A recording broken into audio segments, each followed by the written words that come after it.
Hey guys, today we're going to focus on something I hold close to my heart, mobilizing my people, your people, just mobilizing people, generating the energy and creating the need for people to change and to go in a certain direction.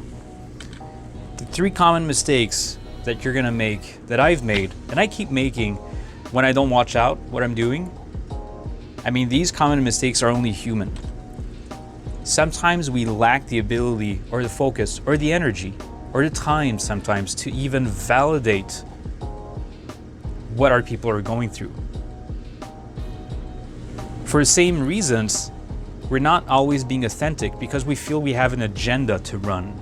We feel we have to wear the corporate mask. We feel we gotta do something. We gotta get our people in this project. We have to, we have to work on this issue. And sometimes we just forget, like, we are a people first. And how do you want to mobilize people if you're not being true to yourself first? The third common mistake is to not establish common ground. Not only not have the ability to do that, but sometimes not understanding where's the common ground? Where do we meet? Where do our interests, where are we sharing those interests?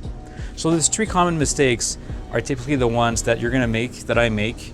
And here's a couple of different situations we're gonna go through to give you some guidelines as to how to, again, validate what your people are going through, stay authentic, and establish common ground. Let's go, case one. You wanna tell your team that you wanna try something new and demanding. That's gonna get us out in the open and force us to work on the things that matter for our customers. This simple one-liner, if you open up the floor like that, whether it's an email, whether it's a conference call, whether you're face-to-face with your people, they're gonna hear a couple of key words. Try something new, demanding, get out, open, force us, matter, customers. All those keywords are triggering certain things in your people, generating the emotions and the thinking patterns that you want and you desire for your people. Second kind of intro you could use to follow up on the last one is we're gonna go through something really tough together simply because we got no choice.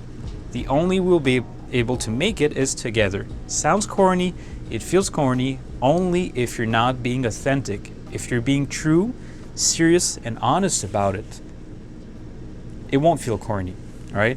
And again, there's the keywords you're using that you're kind of gearing your people to think movement, to think challenge, to think positive.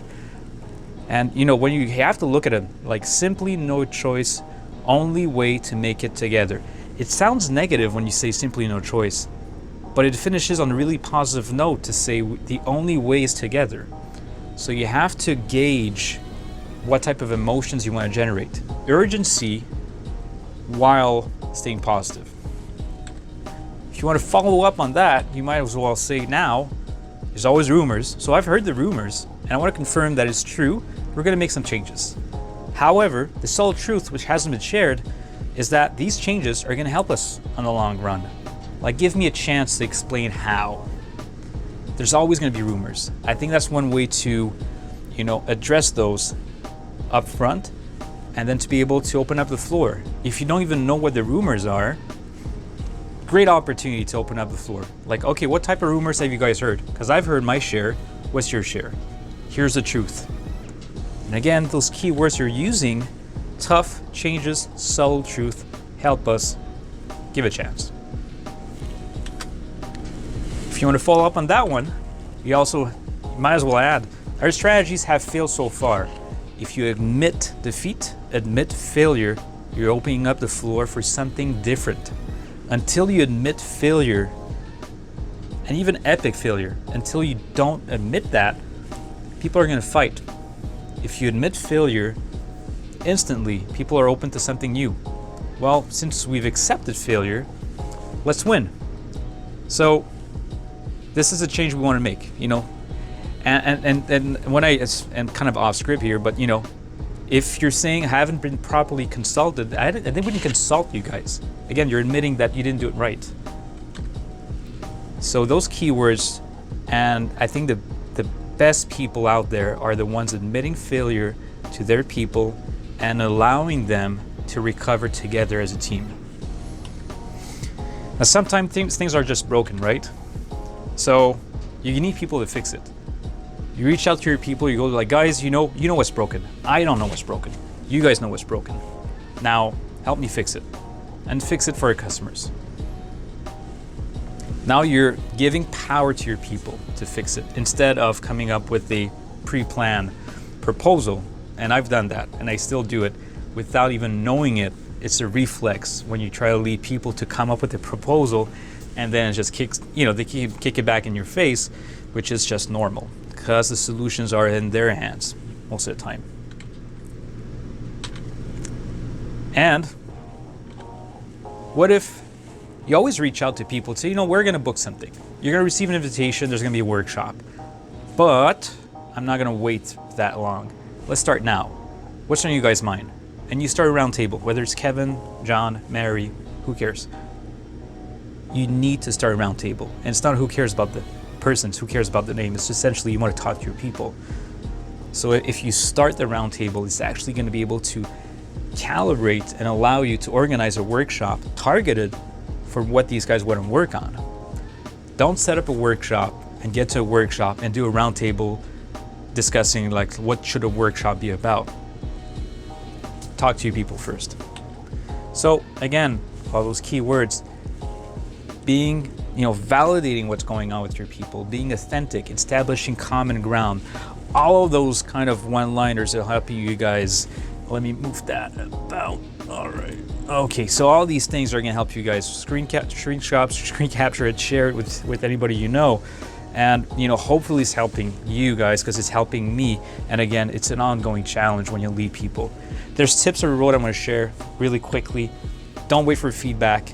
You have to get it. So ask for people when you finish up the meeting, like, was that effective? Did you guys get what you wanted from this meeting? Are we going in the right direction? Be quick about adjusting. As soon as your people let you know, like, that was awful, or like, let's keep doing that. Adjust based on what your people create. Feedback loop, right? Stay away from lingo. Don't use the buzzwords. Avoid as much as, it's hard sometimes, but avoid as much as possible all those buzzwords. Soft spoken truth is a lot more powerful than a strong spoken lie. And leading and not pushing. Don't push the agenda, don't push the solution. Lead your people with the solutions they propose. And again, ask for help. Always ask for help, always ask for help from the get-go. Ask your people, I need you guys' help. I can't do it on my own. And people realize that, well, you are a person, you are leading them, but you do need the help, right? And be aware of your nonverbal. These scripts, don't use those scripts verbatim. Don't use them word for word. Just think about them and speak your own words in the way they want to hear it. So be aware of your nonverbal, because if it's scripted, they're going to feel it. So it has to be natural. So that's it, guys. Hopefully it's been helpful. It's been helpful for me for a long time, but I'm hoping that what I'm sharing to you guys will help you guys as well. If you like, click like. If you want to post any questions, any comments, that's in the comments section. Join the channel and hope to see you guys soon. Bye, guys.